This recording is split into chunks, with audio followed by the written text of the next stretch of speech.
Hello students and welcome back to our YouTube channel Math Foundation by Purva.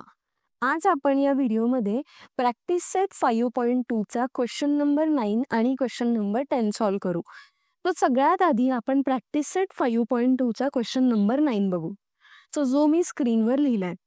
ह्या question मध्ये काय दिलेलं आहे? Divide a rope of length 560 centimetre into 2 parts. So एक आपल्याकडे रोप असेल. सो ही आहे रोप म्हणजे एक दोरी आहे. हिला आपण 2 पार्ट्स मध्ये डिवाइड केलं आणि ही जी पूर्ण लेंथ आहे ती किती आहे? 560 सेंटीमीटर. ठीक आहे, हे क्वेश्चन मध्ये दिलेलं आहे. पुढं such that twice the length of the smaller part is equal to 1/3 of larger part. Then find the length of larger part. So जेव्हा आपण एक दोरी ही घेतली आणि हिला डिवाइड केलं तेव्हा आपल्याला काय कळालं की हा जो पोर्शन आहे इथून तर इथपर्यंत हा झाला लार्जर पार्ट आणि हा झाला स्मॉलर पार्ट. ठीक आहे. सो क्वेश्चन मध्ये मी काय कन्सिडर करणार की जो लार्जर पार्ट आहे तो आहे एक्स, म्हणजे हा वाला पार्ट मी घेणार एक्स आणि स्मॉलर पार्टला मी काय म्हणणार वाय. ठीक आहे, इथपर्यंत काही डाऊट? आता क्वेश्चन मध्ये सांगितलं होतं की रोपची जी पूर्ण लेंथ आहे ती 560 सेंटीमीटर आहे. सो डायग्राम वरून आपण सांगू शकतो की हा मोठा पार्ट आणि छोटा पार्टला ऍड केलं तर पूर्ण एक रोपची लेंथ मिळते. सो आपण याच्यावरून काय लिहिणार मग की X plus Y equal to काय येणार 560 आणि हे झालं इक्वेशन नंबर 1. ठीक आहे.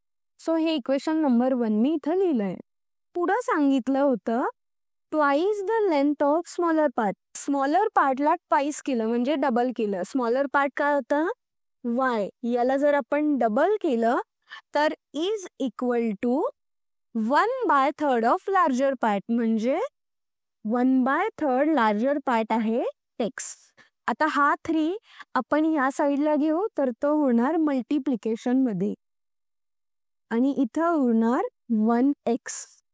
तो इकडं काय आलं xy इक्वल टू x आणि x इक्वल टू मग आलं 6y आणि हे झाला आपल्याला इक्वेशन नंबर 2. सो याला नाव दिलं मी इक्वेशन नंबर 2. ठीक आहे. तो इक्वेशन 1 आणि इक्वेशन 2 मिळालं. आता ही जी x ची व्हॅल्यू आहे ही आपण ह्या इक्वेशन मध्ये टाकली तर आपल्याला y मिळेल. सो मी तेच लिहून घेतलं, put x equal to 6y in equation number 1. तो x च्या जागी आपण काय करणार 6y ची व्हॅल्यू टाकणार. सो इथं आलं 7y इक्वल टू 560 आणि y ची व्हॅल्यू काढण्यासाठी आपण 7 ला इथं डिवाइड करणार. सो 560 डिवाइड बाय जर 7 केलं तर आन्सर येतं 80 आणि इथं y इक्वल टू 80 हे फर्स्ट आपल्याला मिळालंय. आता आपल्याकडे x इक्वेशन ऑलरेडी आहे. सो आपण y इक्वल टू हे 80 आहे हे इक्वेशन नंबर 2 मध्ये टाकणार. सो x इक्वल टू काय मिळणार मग 6 मल्टिप्लाइड बाय 80 आणि 6 मल्टिप्लाइड बाय 80 होतं 480. सो आपल्याला इथून x ची व्हॅल्यू सुद्धा मिळालेली आहे. क्वेश्चन मध्ये विचारलं होतं find the length of larger part. जी आपल्याला दोरी दिलेली होती त्याच्या लार्जर पार्टची लेंथ फाइंड आउट करायची आहे आणि लार्जर पार्ट आपण x ने दाखवलं होतं.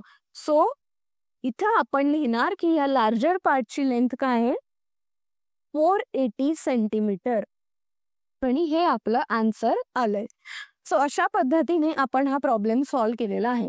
खूप सिंपल होता, याच्यात काही जास्त एक्स्ट्रा कॉम्प्लेक्स अशा काही गोष्टी नव्हत्या. सो प्रॅक्टिस सेट 5.2 चा हा लास्ट क्वेश्चन आहे, क्वेश्चन नंबर 10. याच्यामध्ये दिलेला आहे in a competitive examination there were 60 question. The correct answer would carry 2 marks and for incorrect answer 1 mark would be subtracted. Yashwant had attempted all the questions and he got total 90 marks. Then how many questions he got wrong? So एक simple गोष्ट की यशवंत नावाचा एक मुलगा आहे तो एक exam मध्ये बसलाय. आता त्या एक्झामचे रूल आहे की जर तुम्ही बरोबर क्वेश्चन सॉल्व्ह केला तर तुम्हाला 2 मार्क मिळेल आणि चुकीचा क्वेश्चन सॉल्व्ह केला तर तुमचे 1 मार्क कट होतील. क्वेश्चन मध्ये विचारलेलं आहे की मग यशवंतने किती क्वेश्चन चुकीचे सॉल्व्ह केले. आता बघा इथं 2 गोष्टी आहे, एक तर बरोबर क्वेश्चन सॉल्व्ह केले आणि दुसरं तर चुकीचे क्वेश्चन सॉल्व्ह केले. सो नंबर ऑफ करेक्ट क्वेश्चनला आपण म्हणणार x आणि नंबर ऑफ इनकरेक्ट क्वेश्चनला म्हणणार y. क्वेश्चन मध्ये सांगितलं होतं की there were 60 question, total 60 questions आहेत, म्हणजेच x plus y equal to 60. बरोबर ना. करेक्ट आणि इनकरेक्ट क्वेश्चन्स मिळून किती बनले? 60. हा झाला आपला इक्वेशन नंबर 1. दुसरी गोष्ट, the correct answer would carry 2 marks. आता सपोज तुम्ही 5 करेक्ट आन्सर केले तर तुम्हाला किती मार्क मिळायला पाहिजे?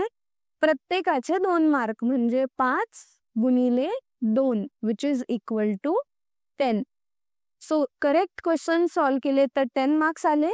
इनकरेक्ट क्वेश्चनला 1 मार्क कमी होईल, सबट्रॅक्ट होईल. सो जर 3 इनकरेक्ट क्वेश्चन सॉल्व्ह केले तर तुम्हाला किती मार्क कमी करावे लागेल? 3 मार्क, कारण प्रत्येक क्वेश्चन साठी 1. Yashwant had attempted all the questions आणि ही गॉट टोटल 90 मार्क्स. तो इथं काय म्हणताय की जे पण करेक्ट क्वेश्चन्स होते x नंबर ऑफ, त्याला 2x करा, म्हणजे 2 मार्क प्रत्येकाला, मायनस सबट्रॅक्ट काय करणार? y म्हणजे इनकरेक्ट क्वेश्चन्स. इनकरेक्ट क्वेश्चनला 1 मार्क कमी होणार आहे, विच इज इक्वल टू आलं 90. आणि हा झाला तुमचा इक्वेशन नंबर 2. सो आता आपल्याकडे इक्वेशन 1 आणि इक्वेशन 2 दोघी आहे. आपण सिंपल याला एलिमिनेशन मेथडने सॉल्व्ह करणार. तो एलिमिनेशन मेथड मध्ये काय म्हणतात की तुमच्याकडे असा व्हेरिएबल पाहिजे त्याच्या समोरचा कॉन्स्टंट सेम आहे आणि जर त्याच्या साइन वेगवेगळ्या असतील तर तुम्हाला ऍडिशन करावं लागतं. तर आता आपण ऍडिशन करू. x प्लस 2x किती होणार? 3x plus y minus y होणार 0 इक्वल टू 60 प्लस 90 होतं 150. तो फायनली 3x इक्वल टू आपल्याकडे आलाय 150 आणि x ची व्हॅल्यू काढण्यासाठी आपण काय करणार? 150 ला डिवाइड बाय 3 करू. सो x इक्वल टू काय मिळालं मग? 50. हा आला आपलं फर्स्ट आन्सर. आता जी x ची व्हॅल्यू 50 आहे ही आपण इक्वेशन 1 मध्ये पुट करणार.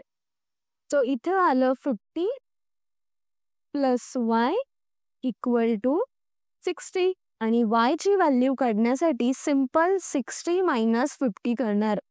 60 मायनस 50 किती होणार आहे? 10. हा झाला y ची व्हॅल्यू. तर आता आपल्याकडे x ची व्हॅल्यू पण आहे आणि y ची व्हॅल्यू पण आहे. क्वेश्चन मध्ये विचारलेलं आहे then how many questions he got wrong. Wrong question म्हणजे इनकरेक्ट क्वेश्चन साठी आपण काय कन्सिडर केलं?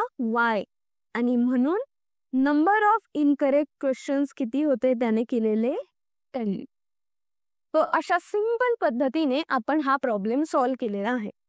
आता तुम्ही विचार करत असतील की इतक्या इनडेप्थ आणि बारीक बारीक स्टेप्स मॅम का एक्सप्लेन करतात? प्रत्येक वेळेस एक्सप्लेन करते मी, कोणताही क्वेश्चन असो काहीही असो तरी पण. का? कारण तुमच्या डोक्यात ती एक एक स्टेप जायला हवी म्हणून. तुम्हाला तुमच्यावर कॉन्फिडन्स आला ना, तुम्ही कोणत्या पण एक्झाम मध्ये फुल मार्क्स आणू शकतात.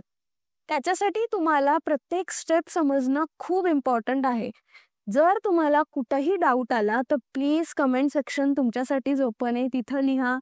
आणि तुम्हाला हा व्हिडिओ थोडाही आवडत असेल, माझी मेहनत थोडीही आवडत असेल तर चॅनलला सबस्क्राईब करा, तुमच्या फ्रेंड्स सोबत हे व्हिडिओ शेअर करा आणि जे पण व्हिडिओज आवडतात त्यांना लाईक करा. कमेंटमध्ये लिहा की आम्हाला हे व्हिडिओज आवडत आहे. याच्यामुळे मला मोटिवेशन मिळतं आणि मग मी अजून छान पद्धतीने व्हिडिओज क्रिएट करते.